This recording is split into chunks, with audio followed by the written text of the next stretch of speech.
বৃষ্টিতে তলিয়ে গেছে বিস্তীর্ণ হাওড়ের ফসল। ক্ষতিগ্রস্ত কৃষকরা, হাজার হাজার কৃষক ক্ষতিগ্রস্ত হয়েছেন হাওড়ে। যদিও সরকারের পক্ষ থেকে এরই মধ্যে ক্ষতিগ্রস্ত কৃষকদের সহায়তার আশ্বাস দেওয়া হয়েছে, ফসল ঘরে তুলতে তারপরও শ্রমিকদের কিন্তু নানা রকম সংকট, দুর্দশা যেন কোনোভাবেই পিছু ছাড়ছে না তাদের। এই নিয়ে আরও খবর জানাতে আমাদের সঙ্গে যুক্ত হচ্ছেন সহকর্মী থেকে, কিশোরগঞ্জ থেকে সহকর্মী শরীফুল ইসলাম এবং নেত্রকোনা থেকে জানাচ্ছেন পারভেজ ইমন। আমাদের দুজন সহকর্মী আমাদের সঙ্গে যুক্ত হচ্ছেন। প্রথমে একটু নেত্রকোনায় যেতে চাই। পারভেজ ইমন, আপনার কাছ থেকে জানতে চাই, আপনার পিছনে দেখতে পাচ্ছি খুবই বাজে অবস্থা, ফসল তলিয়ে গেছে, পানির নিচে ফসল। কৃষকরা কি বলছেন, কি অবস্থার মধ্য দিয়ে তারা আসলে যাচ্ছেন, আর কোনো রকম স্থানীয় প্রশাসন কোনো রকম সহায়তার আশ্বাস দিয়েছে কিনা, আবহাওয়া সম্পর্কে একটু জানতে চাই, নতুন করে পানি ঢুকছে কিনা?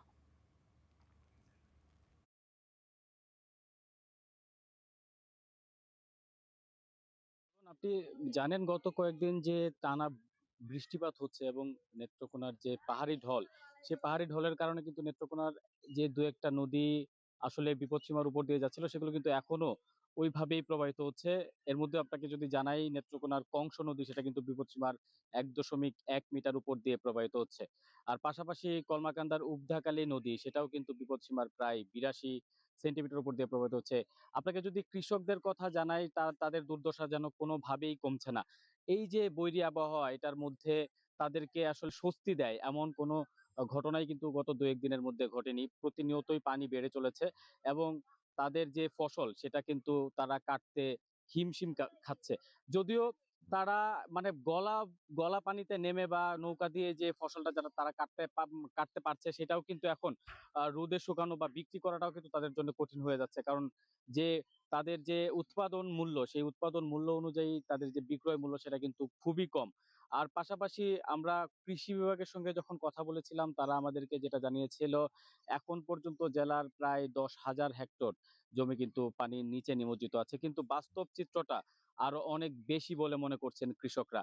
বিশেষ করে খালিয়াজুড়ির, হাওরের কৃষকদের কথা যদি বলি, আমরা সেই ক্ষেত্রে খালিয়াজুড়িতে কিন্তু সবথেকে এখন বড় সংকট, যেটা যে ফসলটা তারা কাটতে পারবেন সেটাও কিন্তু তারা কাটতে পারছেন না শ্রমিক সংকটের কারণে।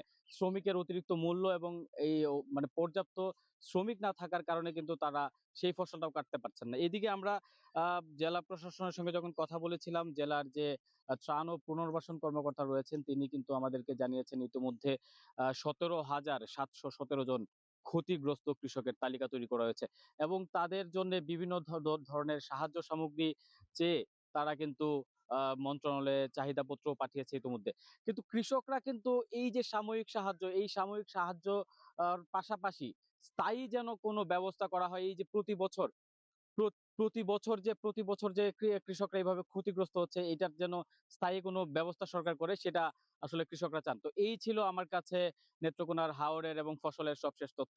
প্লাবন। পারভেজ ইমরান, অসংখ্য ধন্যবাদ। আপনার মাধ্যমে আসলে একটু দুঃসংবাদই শুনলাম কৃষকদের।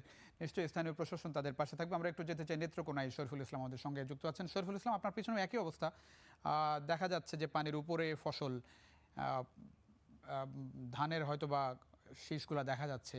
একটু এখানকার বাস্তবতা জানাবেন, পানি নামতে শুরু করেছে কিনা, অথবা হাওড়ের এখনকার অবস্থা কি, এবং স্থানীয় প্রশাসন কোনো রকম সহযোগিতা করছে কিনা কৃষকদের?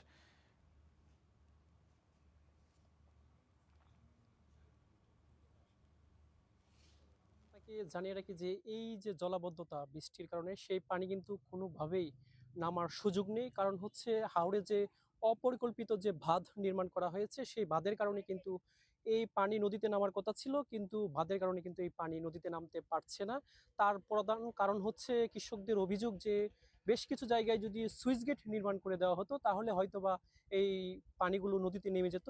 তবে আরেকটি বিষয় হচ্ছে, পানি উন্নয়ন বোর্ড বলছে যে নদী খনন না হওয়ার কারণে কিন্তু যে নদী ভরাট হয়ে গিয়েছে, যে কারণে কিন্তু পাহাড়ি ঢলের যে পানি কিন্তু দিন দিনে নদীর পানি বৃদ্ধি পাচ্ছে। আজকেও কিন্তু ধনু এবং যে কালনী নদী রয়েছে কিশোরগঞ্জের হাওরে, সেই এই নদীগুলোতে কিন্তু পানি বৃদ্ধি পেতে শুরু করেছে, যে কারণে কিন্তু এই যে জলাবদ্ধতা, সেটি কিন্তু কোনোভাবেই নিরসন হওয়ার কোনো সুযোগ নেই, এমনটি কিন্তু তারা কৃষকরা আমাদেরকে জানিয়েছেন। এবং আমরা যেটা লক্ষ্য করেছি সকাল থেকে কিন্তু কোমর সমান পানি থেকে কিন্তু কৃষকরা তাদের যে একমাত্র বড় ফসল সেটি গড়ে তোলার জন্য কিন্তু সর্বোচ্চ চেষ্টা চালিয়ে যাচ্ছে। এবং আমরা কথা বলেছিলাম কৃষি বিভাগের সাথে, তারা যে বিষয়টি জানিয়েছেন যে এই অতি বৃষ্টির কারণে যে জলাবদ্ধতা তৈরি হয়েছে সে কারণেই কিন্তু একদিকে শ্রমিক সংকট, অন্যদিকে হচ্ছে কম্বাইন হারভেস্টারে কিন্তু কাজ করা যাচ্ছে না, যে কারণে কিন্তু একেবারেই ধীর গতিতে কিন্তু এই হাওরের বুড়ো ফসল কাটা হচ্ছে।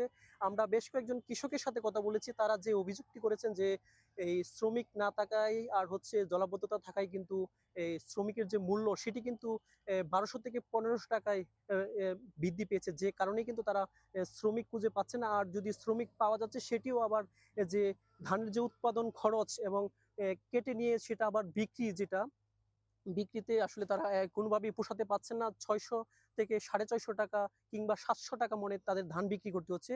তার চেয়ে বেশি কিন্তু তাদের খরচ হয়ে যাচ্ছে। যে কারণেই কিন্তু তারা বলছেন যে আসলে এই যে ধান সেটি আসলে অনেকেই কিন্তু এই জলাবদ্ধতা থেকে কিন্তু তারা ধান কাটছেন না। এই ধানগুলো কিন্তু তারা এভাবেই ফেলে রেখেছেন। তো এই ছিল আমার কাছে কিশোরগঞ্জের হাওড়ে যে জলাবদ্ধতার কারণে বুড়ো ফসলের ক্ষতি তা নিয়ে আমার কাছে থাকা সবশেষ তথ্য। প্লাবন। অনেক ধন্যবাদ শরীফুল ইসলাম আমাদের সঙ্গে যুক্ত হওয়ার জন্য।